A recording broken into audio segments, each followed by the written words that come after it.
rubbing on her nipples while we steady kissing. Even after sex, that steady dripping. Hey man, how y'all coming, man? I ain't gonna lie. Hey, free Durk. Durky, yo, I got a story, got a movie, but nobody knows. Some saying y'all been hearing about this about Lil Durky, Durky. Some saying, yeah, it say this Lil Durk story is crazy, no cap. We doing something a little bit different, man. We exiting in it. Some saying we exiting some saying music right quick to go hear about these motherfuckers' lives. Without further ado, let's get right into it. Chicago rapper Lil Durk is in police custody this morning. And he was allegedly involved in a murder-for-hire plot.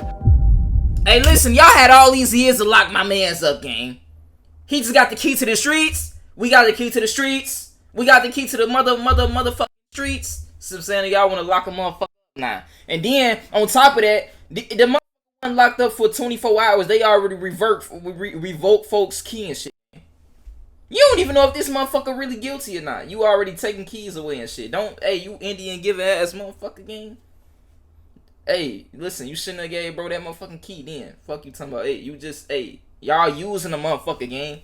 Then when the motherfucker got a downfall or go down or see what I'm saying, yeah, y'all be quick to turn y'all back on the motherfucker. I don't like that.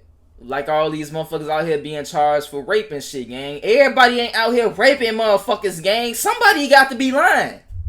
Now Diddy, he probably really did do that shit. But my nigga R. Kelly, the bitch wanted to get pissed on. What? I don't, bitch. I don't see nothing wrong with it, shit.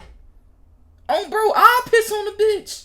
Lil Durk just got hit with one of the most intense charges of his career. We're not talking about a simple arrest here. This is about murder for hire and is tied directly to the murder of his close friend King Von. This isn't just another headline. It's a story of revenge, loyalty, and an alleged plot that reaches from Chicago to Los Angeles. Let's break down the details of how Durk's past might have finally caught up with him and what this could mean for his future. The other day, Lil Durk was arrested in Florida. Hey, is it just me or Durk starting to look different, gang?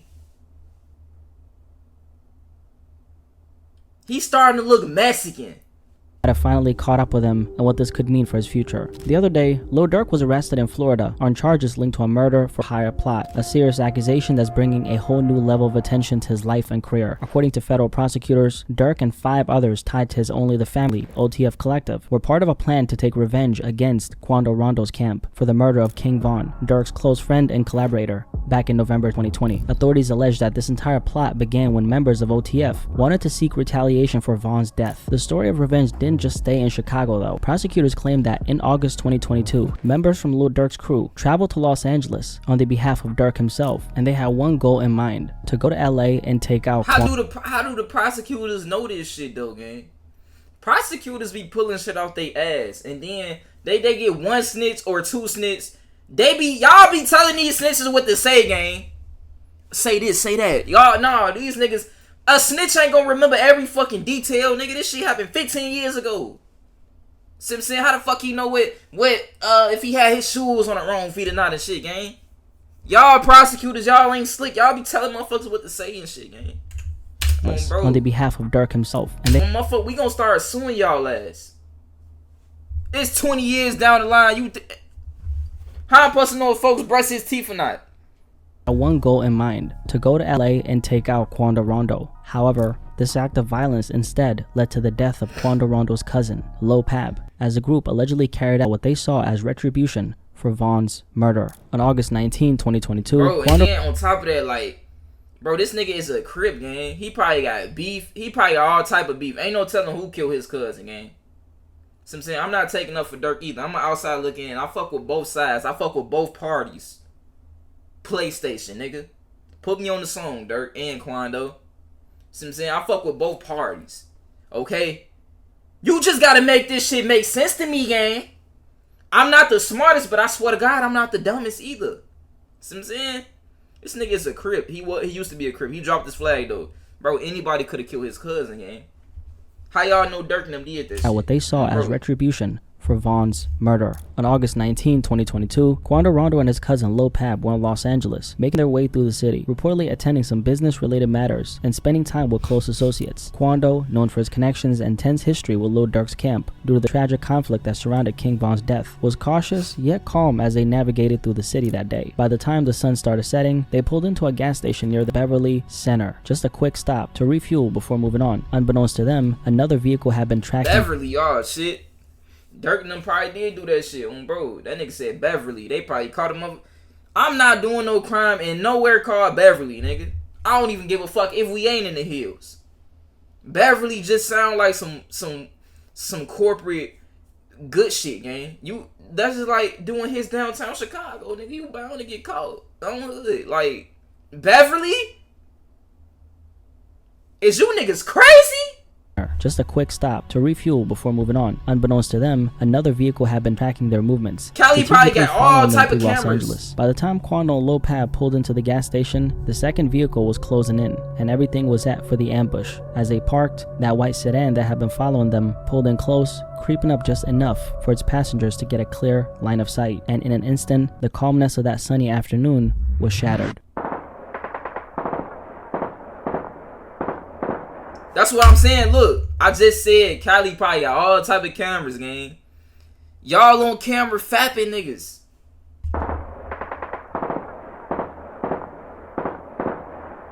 Right now, the search is on for 3 people who police say shot at a Savannah rapper, killing a member of his entourage. It happened in Los Angeles, and camera... I ain't gonna lie, she probably got some good ass neck cranium on hood.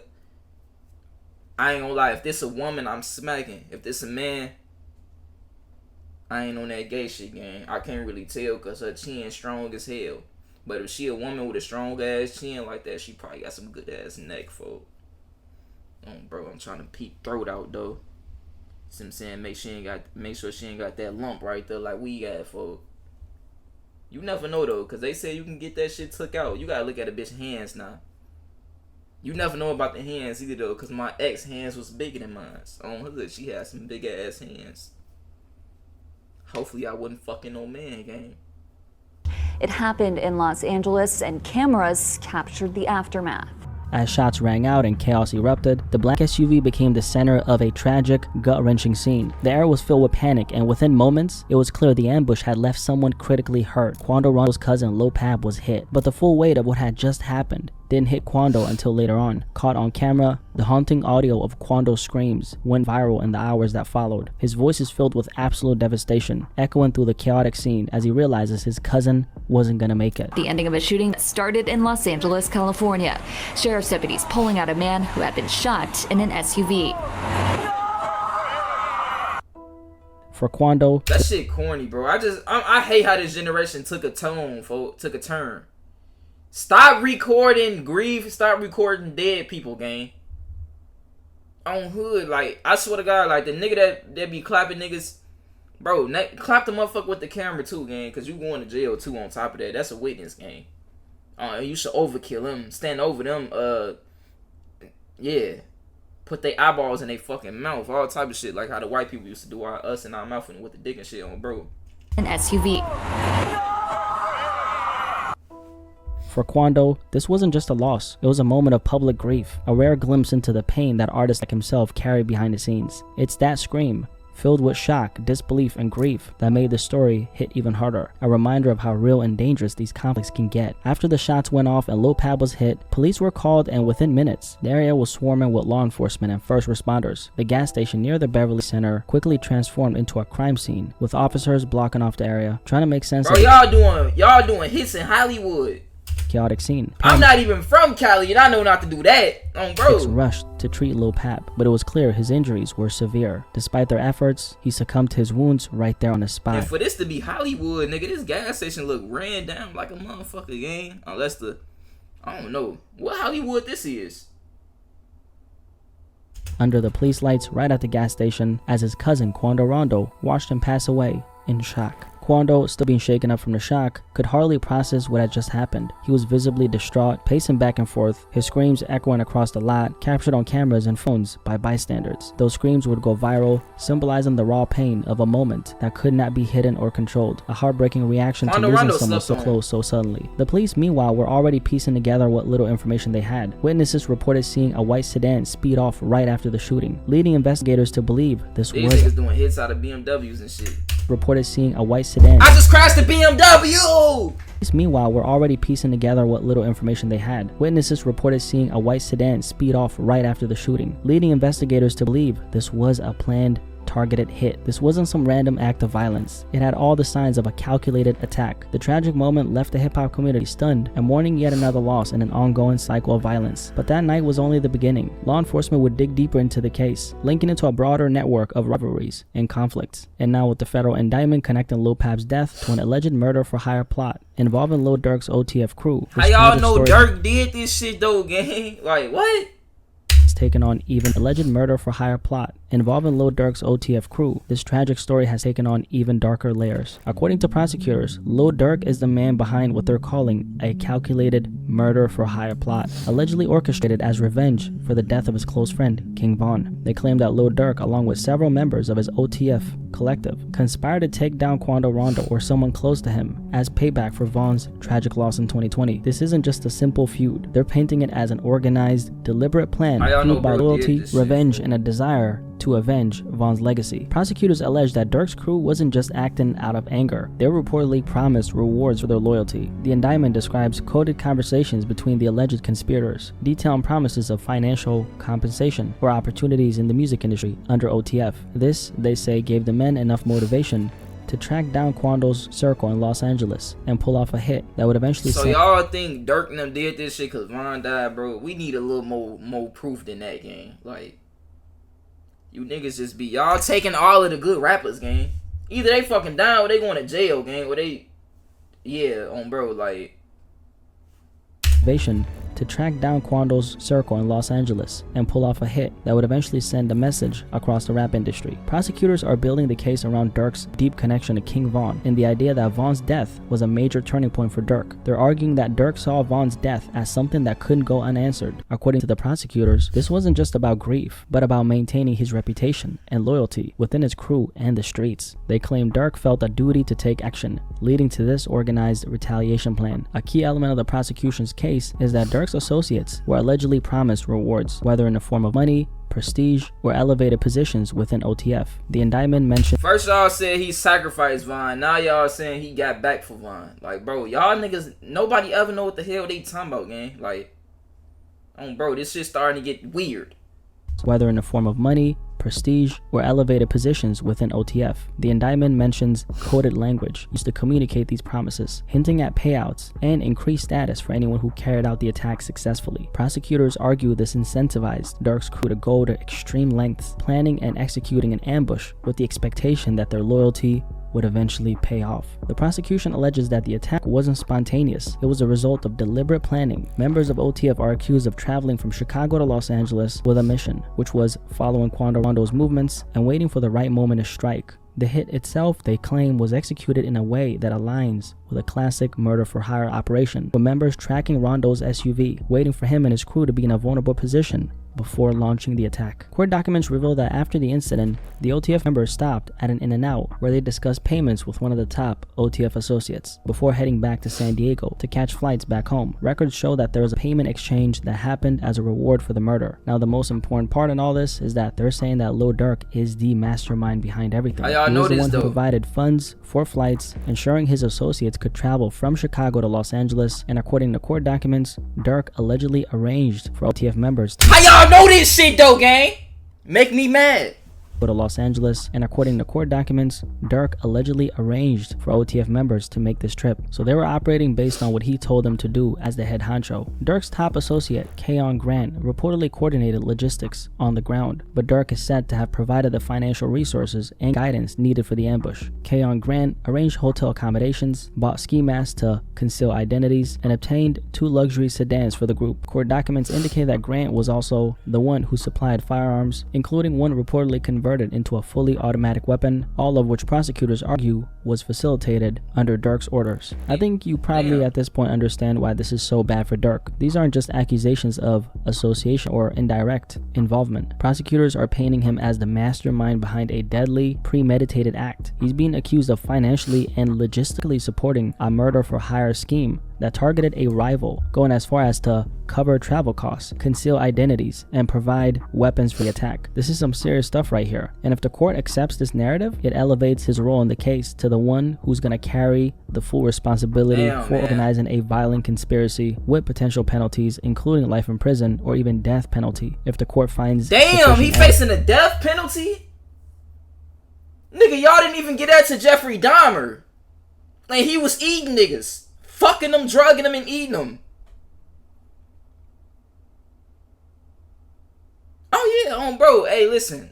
Bro. Y'all, hey, listen. That street shit. Street niggas, all that street shit. Street niggas need a prayer on for them grave. Like, this street shit is played out. Nigga, you getting worse consequences than a fucking serial killer, gang. That was eating niggas. Fucking them and drugging them.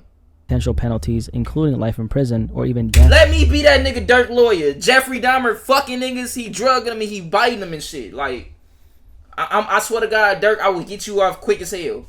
On my mama, it's no way in the hell you should be getting a death penalty and Jeffrey Dahmer, a motherfucker had to kill that nigga in jail, gang. He would have probably still been alive to this day. If a motherfucker ain't hit him over the head with weights and shit, he would have been alive to this day, gang. But they ready to get you up out here. And then you motherfuckers don't even know if you really did this shit or not, bro. Motherfuckers revoking keys from you already. It ain't even been 24 hours since you was in that bitch. They taking keys away. My bad, y'all. Bitch, you should never get a key to me then. Why you get a key to me then? You took it away. Bitch, it ain't even been 24 hours yet. Like, what the fuck? Okay. So motherfuckers forgot about all of the charity I did, right? That's why y'all gave me the key in the first place, right? What do this charge on my back right now that I haven't got found guilty for take away from what I did for the youth and shit, gang? And what and that charity shit I put out. See what I'm saying? Y'all forgot about that shit, right? I just got the key less than like 3 days ago. Bitch, I got locked up with the following day. You revoke my motherfucking key and shit. Y'all niggas, y'all dick ride who on top, gang. Then when a motherfucker fall, everybody spit on them and piss on them and shit on them and shit, gang. I ain't no phone number was a toilet.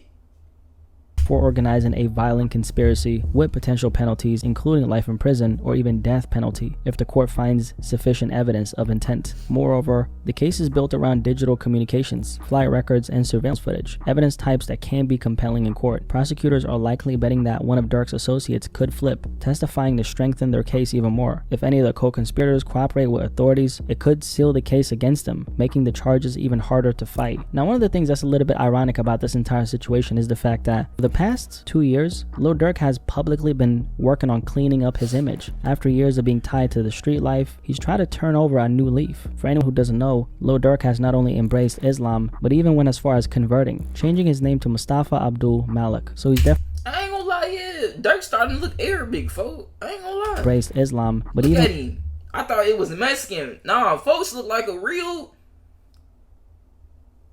no racist shit.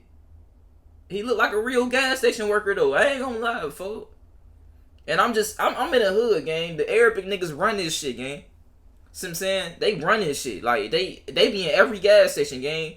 They own the Sharks, which is a chicken spot. Nigga, they own everything, bro. Y'all think the Jews own every nigga, the Arabics too, nigga. On my mama. They got businesses in the black community. They making more money in the black community than what we is, gang. try to turn over a new leaf. For anyone who doesn't know, Lil Durk has not only embraced Islam, but even went as far as That's why they trying to take bro down, because he not black no more. He's Arabic. If he was still black, he would have still been roaming the streets on my mama. Changing his name to Mustafa Abdul Malik. So he's definitely been on a journey of rebranding himself. On top of this, he's done community service and launched the Neighborhood Heroes Foundation to support underprivileged youth. And this shift didn't go unnoticed. He was even awarded an honorary key to the city in his hometown suburb of Broadway, Illinois. Durk Banks, or Lil Durk, was honored and celebrated last week with keys to the villages of Bellwood and Broadview. And so on behalf of the Village of Broadview, we are honored to present this key to the city to Durk Banks Neighborhood Heroes. And this was literally last week. Local leaders praised his efforts to give back and promote positive change, holding him up as an example of redemption. Y'all held him up and then y'all ripped him down.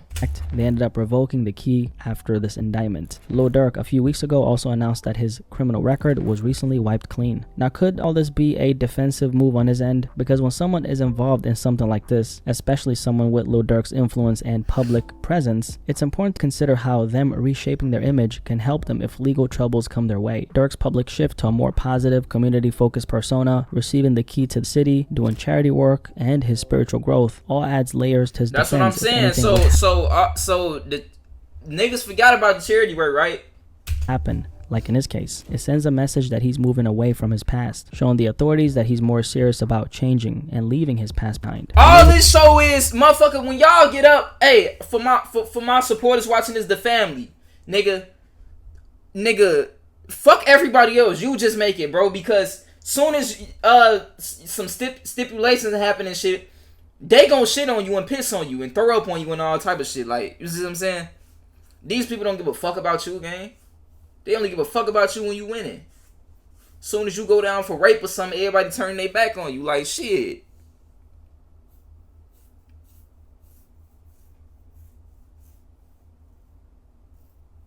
Nigga, you throwing salt on his name. Nigga, your uncle fucking your sister. Leave that famous nigga alone and let him enjoy his fortunes, gang.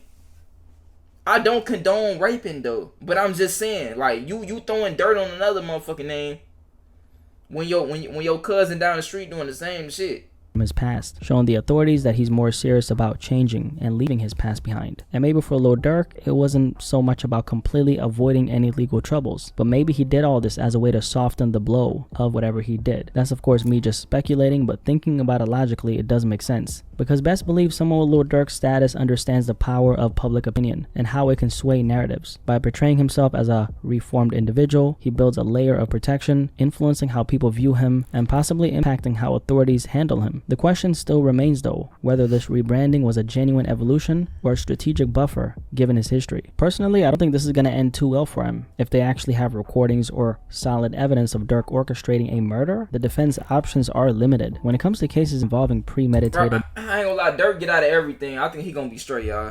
Murder, especially with the added weight of conspiracy or organized crime, the sentencing gets really serious. People facing charges like this typically don't get lenient treatment. The legal system often comes down hard, and with someone of his profile, authorities will likely pursue the maximum just to make an example out of him. Durk might be looking at significant time unless his legal team finds a way to poke holes in the prosecution's evidence or challenges the credibility of any witnesses against him. And in high-profile cases like this, even if they don't have direct evidence, the cumulative weight of circumstantial and digital proof can still lead to heavy consequences. And that shit is corny, bro. You don't even got evidence, gang. A motherfucker could still go down for conspiracy just because you think a motherfucker did it. Like, I swear to God, my color skinned people, my just colored people in general, like Mexicans, colored people in general, and I love my white people out there, but y'all do sometimes. A lot of white people do be getting heavy sentences too, but a lot of times y'all be getting more lenient sentences sometimes for other than us colored people, like Mexicans,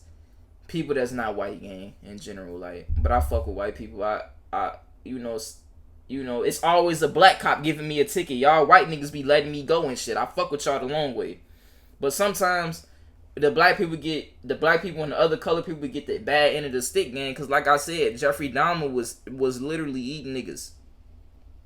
Like, he wasn't just sucking dick, he was chewing dick too, gang. You see what I'm saying? He said black people taste like chicken. See what I'm saying? He said black people had the best skin, folks. You see what I'm saying? So it's like, for him not to get the death penalty is crazy, bro.